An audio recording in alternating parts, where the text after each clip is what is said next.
Hi, so I've titled my blog as The Journey of English 5 because according to me that's what life is all about. Just a world filled with journey. This journey specifically focuses on understanding on a much deeper level as to why countries are the way they are. Why are some countries poor while others are rich? And just how have they developed the way they have?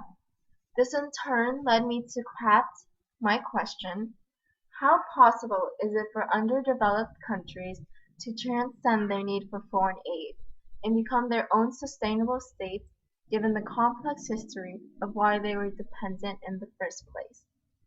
Throughout this blog, I hope to answer this question bit by bit. I first start with my grand introduction, offering the basis behind my research. I then move on to analyze the image of an octopus-like Great Britain whose tentacles claim a stake on a particular country. While the man does look nastily smug, it is amazing that he was able to reach as far as he did to infiltrate these countries. The next three blogs revolve around the opinion pieces I've analyzed, with a map of imperialism as an extra.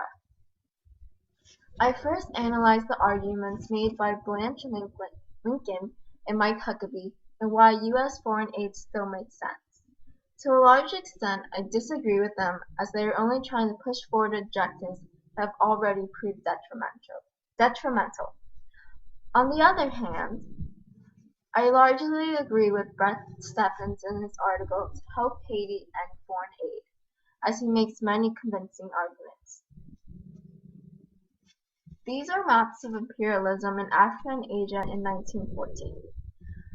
What especially surprised me in these maps is how small of a role the United States has played, especially in the early 20th century.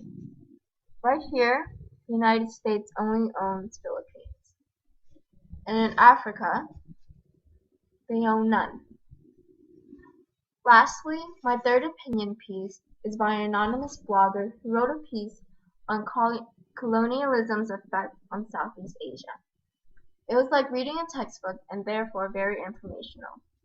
He/she gave me a very contextual analysis of colonialism. It wasn't all a great read. Next, I move on to my reflections of his blog, which has been largely positive. I revised my personal statement or my very personal story just a little teensy bit. What I mainly changed was what career prospects I am now considering. At the beginning, I had no idea what my major would lead me to, but now I have a slightly better understanding. This has led me to thinking of becoming a diplomat or using filmmaking as a means of change. Next on my blog is my review of Dead Aid by Dambisa Moyo.